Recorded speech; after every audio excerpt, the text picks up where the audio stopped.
تعالى وبركاته. الحمد لله رب العالمين والصلاة والسلام على صفوة الأنبياء والمرسلين.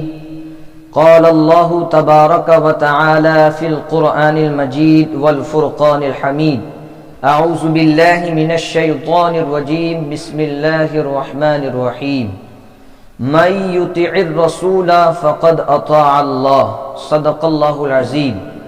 آئیے سب سے پہلے ہم اور آپ مل کر ساری کائنات کے مرکزی عقیدت حضور محسن انسانیت جان کائنات سرکار رحمت عالم صلی اللہ علیہ وسلم کی بارگاہ میں اپنی غلامی کا ثبوت پیش کرتے ہوئے درود پاک کا ہدیہ نچھاور کرتے ہیں. پڑھیے بآواز بلند اللہم صلی علی سیدنا و مولانا محمد وبارک وسلم. صلاۃ و سلام علیک یا رسول اللہ صلی اللہ علیہ وسلم.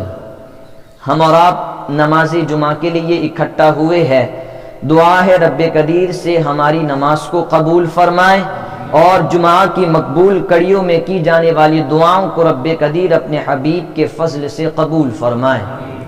محترم سامعین، یاد رکھے اللہ تبارک و تعالی نے انسانوں کی ہدایت کے لیے، رہنمائی اور رہبری کے لیے کم و بیش 1,24,000 انبیاء کرام علیہم السلام کو مبعوث فرمایا. حضرت آدم علیہ السلام سے نبوت کا سلسلہ شروع ہوا اور ہمارے نبی حضور نبی رحمت صلی اللہ علیہ وسلم پر نبوت کا سلسلہ ختم ہوا. اب ہمارے نبی کے بعد کوئی نبی نہیں ہوگا. سرکار نے حدیث مبارکہ میں ارشاد فرمایا لا نبی بعدی، میرے بعد کوئی نبی نہیں ہوگا. اب دنیا کا کوئی بھی انسان نبی ہونے کا دعویٰ کرے تو وہ سب سے بڑا جھوٹا ہے، اس لیے کہ سرکار نے حدیث میں ارشاد فرمایا. تو اللہ نے انسانوں کی ہدایت کے لیے انبیاء کرام کو مبعوث فرمایا. انبیاء کے بعد صحابہ کرام نے، پھر تابعین نے، پھر تبع تابعین نے اور پھر بزرگان دین نے ان منصب کو سنبھالا، اس مشن کو آگے بڑھایا. یقیناً صحابہ کرام رضوان اللہ تعالی علیہم اجمعین وہ ہستیاں ہیں جنہوں نے ایمان کی حالت میں سرکار کے مبارک چہرے کو دیکھا. صحابہ کرام کی مبارک ہستیاں، یقیناً ان کی زندگیاں ہمارے لیے ہدایت کا راستہ ہے، ان کی زندگیاں ہمارے لیے مشعل راہ ہے. سرکار نے حدیث مبارکہ میں ارشاد فرمایا اصحابی کن نجوم فبأیہم اقتدیتم اہتدیتم، میرے صحابہ ستاروں کی طرح ہے، تو ان میں سے اگر تم کسی ایک کی بھی اقتدا کر لوگے تو تم ہدایت پا جاؤ گے. تو صحابہ کی زندگیاں ہمارے لیے یقیناً ایک ہدایت کا راستہ ہے، مشعل راہ ہے، ایک عملی نمونہ ہے. انہی صحابہ کرام میں سے ایک صحابی ہے جن کا نام میں لوں حضرت سیدنا سلمان فارسی رضی اللہ تعالی عنہ. آج میں ان کی زندگی کے حوالے سے ان کے افعال، ان کے اقوال، ان کی زندگی کے کچھ اہم پہلو آپ لوگوں کے سامنے رکھوں تاکہ ہم کو پتہ چلے حضرت سلمان فارسی نے اسلام کو پانے کے لیے، حق کو پانے کے لیے، حق کو تلاش کرنے کے لیے کتنی تکلیفیں اٹھائی ہے، کتنی مشقتیں برداشت کی ہے، کتنی مصیبتوں کا سامنا کیا ہے. ہم نے تو کوئی تکلیفیں برداشت نہیں کی، ہم نے تو کوئی مشقتیں نہیں اٹھائی. اللہ کے کرم سے ہمارا مقدر تو بڑا نصیب والا ہے کہ اللہ نے ہمیں ایک مسلمان کے گھر پیدا کیا، اور سب سے بڑی خوش نصیبی کی بات یہ کہ اللہ نے ہمیں حضور کا امتی بنا کر کے بھیجا. ہم نے تو کوئی مشقتیں نہیں اٹھائی، کوئی تکلیفیں نہیں اٹھائی، لیکن سلمان فارسی نے اسلام کو پانے کے لیے، حق کو پانے کے لیے کتنی تکلیفوں کا سامنا کیا ہے. آئیے میں آپ کو بتاؤں، آپ توجہ سے سنیں. سلمان فارسی رضی اللہ تعالی عنہ عمومی طور پر آپ ایک مجوسی کے بیٹے تھے اور بڑے امیر کبیر خاندان سے تعلق رکھنے والے تھے. سلمان فارسی کو اللہ نے بے مثل فہم و فراست سے نوازا تھا. سلمان فارسی نے اپنی زندگی کا ایک حصہ حق کی تلاش میں گزار دیا اور دوسرا حصہ شہادت حق میں بسر کرتے رہے. سلمان فارسی نے اپنی زندگی کو ایک بلند مقصد کے لیے وقف کر دیا تھا۔ سلمان فارسی کا اپنا ایک مقام ہے، ان کی اپنی ایک شان ہے۔ سلمان فارسی نے اپنے علم کا صحیح فائدہ اٹھایا۔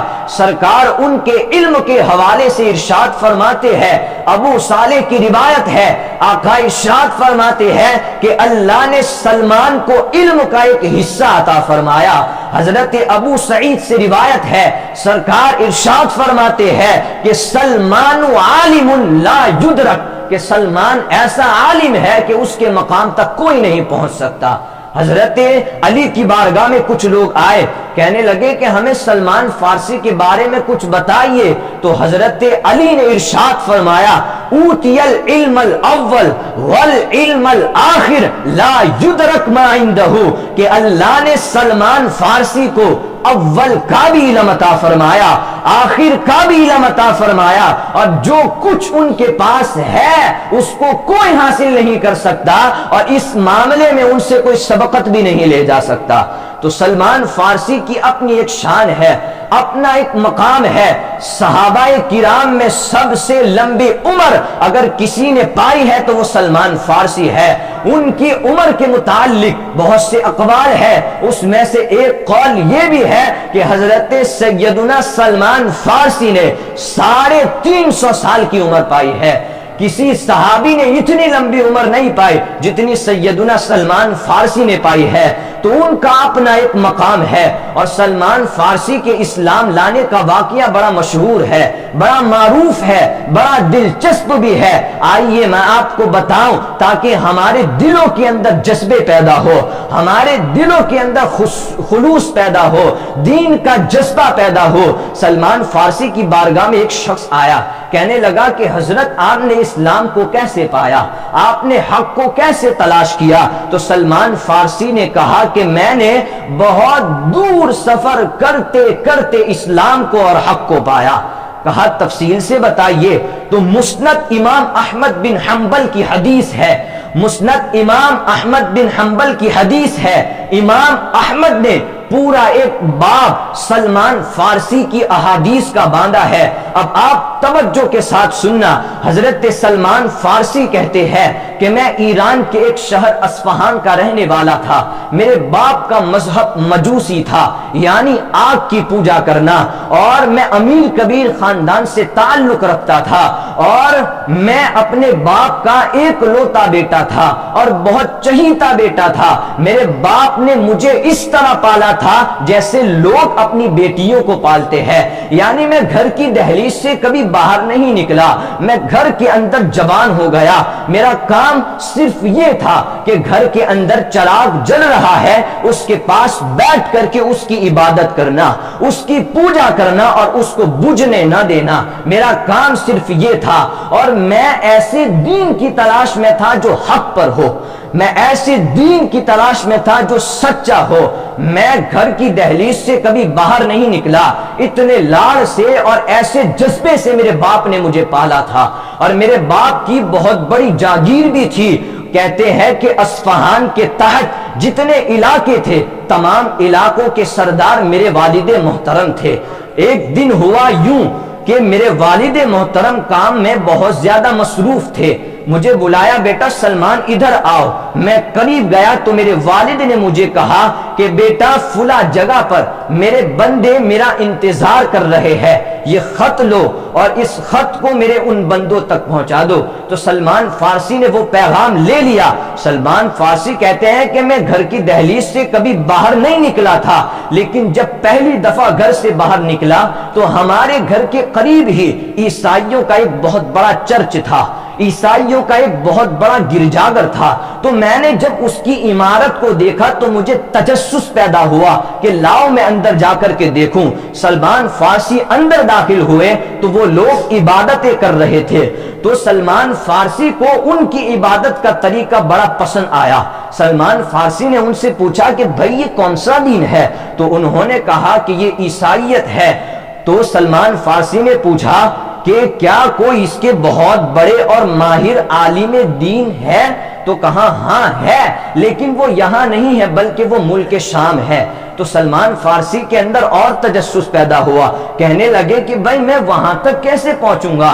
تو ان لوگوں نے کہا کہ اگر تمہیں جانا ہے تو فلاں تاریخ کو ہمارا قافلہ آنے والا ہے، تم اس وقت آ جانا کرایہ لے کر، ہم تمہیں اس قافلے کے ساتھ روانہ کر دیں گے۔ اب شام بہت ہو چکی تھی، سلمان فارسی کے گھر ان کا انتظار کیا جا رہا تھا، لوگ ان کے منتظر کھڑے تھے، شام بہت ہو چکی تھی۔ سلمان فارسی نے ان کو ایڈریس دیا اور کہا کہ جب وہ قافلہ آ جائے تو مجھے اطلاع کر دینا، میں آ جاؤں گا۔ سلمان فارسی وہاں سے نکل کر کے گھر پہنچے، اور جیسے ہی وہ گھر میں داخل ہوئے تو سب لوگ منتظر کھڑے تھے۔ باپ نے پوچھا بیٹا تم کہاں رہ گئے تھے، تم کہاں رہ گئے تھے؟ تو سلمان فارسی نے کہا، سب صاف صاف بتا دیا۔ سلمان فارسی نے کہا کہ ابا جان آپ نے جہاں بھیجا تھا میں وہاں تو گیا ہی نہیں، اپنے گھر کے قریب ہی عیسائیوں کا ایک بہت بڑا چرچ ہے، عیسائیوں کا ایک بہت بڑا گرجاگھر ہے، میں اس میں داخل ہوا اور ان کی عبادت کا طریقہ مجھے بڑا پسند آیا اور اپنی عبادت کا طریقہ مجھے بڑا برا لگا ابا جان۔ تو اب باپ گھبرا گیا، اب خوف میں آ گیا کہ کہیں سلمان فارسی اس دن کو اختیار نہ کر لے اور اس دن کو چھوڑ نہ دے۔ سلمان فارسی کے اندر تجسس پیدا ہوا، اب باپ ڈر گیا تھا۔ تو سلمان فارسی کہتے ہیں کہ میرے باپ نے میرے پیروں کے اندر بیڑیاں ڈالی اور مجھے گھر کے اندر قید کر دیا۔ اب اچانک کچھ دن ہوئے اور ایک آدمی آ کر کے دروازے پر دستک دینے لگا اور کہا کہ وہ قافلہ آ چکا ہے۔ تو سلمان فارسی نے ایک غلام کو پیسے دیے اور پیسے دے کر کے اس بیڑیوں کو کھلوایا اور فوراً وہاں سے بھاگتے ہوئے اس قافلے سے جا ملے اور پھر اس قافلے کے ساتھ اصفہان سے ایران اور ایران سے پھر ملک شام پہنچ گئے۔ اس لیے کہ سلمان فارسی کے اندر دین کو تلاش کرنے کا جذبہ ایسا تھا، دین کو ڈھونڈنے کا اور حق کو پانے کا خلوص ایسا تھا۔ سلمان فارسی کہتے ہیں میں نے وہاں ایک پادری سے ملاقات کی، میں نے کہا میں بہت دور سفر کرتے کرتے آیا ہوں، میں ایسے دین کی تلاش میں ہوں جو حق پر ہو، میں حق کو ڈھونڈ رہا ہوں۔ تو اس پادری نے مجھے رکھ لیا، بظاہر وہ پادری تو بہت اچھا تھا لیکن اندر سے وہ بڑا نکما تھا۔ تو جب اس کے انتقال کا وقت آیا، سلمان فارسی کہتے ہیں کہ میں نے بہت سال اس کی خدمت کی، اس سے تربیت حاصل کرتا رہا، اور جب اس کے انتقال کا وقت آیا تو میں نے اس کا ہاتھ پکڑ کر کے کہا کہ بھائی دیکھ میں نے تیری بڑی خدمت کی ہے، میں بہت دور سفر کرتے کرتے حق کو ڈھونڈنے کے لیے آیا ہوں، میں قرب معبود چاہتا ہوں۔ سلمان فارسی نے کہا لیکن تو بڑا نکما آدمی نکلا، تو لوگوں کی زکات خود کھا جاتا تھا، تو لوگوں کے صدقات خود کھا جاتا تھا، اب تو مر رہا ہے، تو مجھے ایسے بندے کا پتہ تو بتا جس کے پاس جا کر میں حق کو ڈھونڈ سکوں، جس کے پاس جا کر کے میں حق کو تلاش کر سکوں۔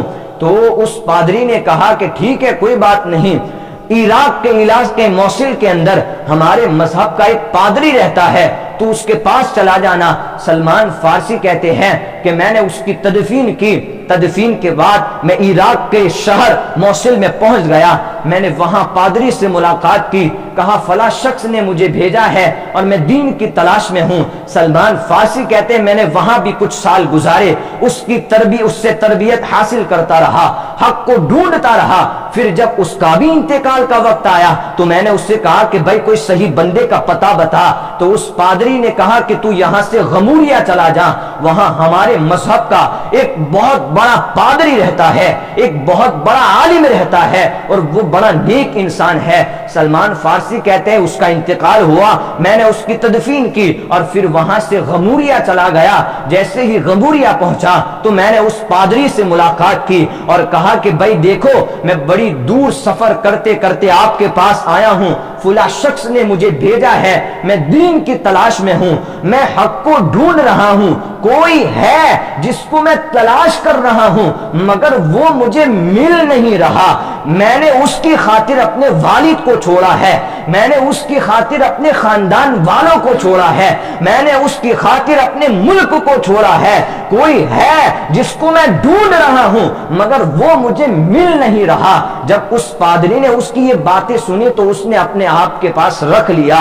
سلمان فارسی کہتے ہیں میں نے کئی سال اس کی خدمت میں گزارے، اس سے تربیت حاصل کرتا رہا، حق کو ڈھونڈتا رہا، حق کو تلاش کرتا رہا، لیکن جب اس کا بھی انتقال کا وقت آیا تو میں نے اس سے کہا کہ بھائی دیکھ تو بڑا تیری یادوں سے معمور سینہ رہے، لب پہ ہر دم مدینہ مدینہ رہے، بس میں دیوانہ بن جاؤں، سلطان دی تم پہ ہر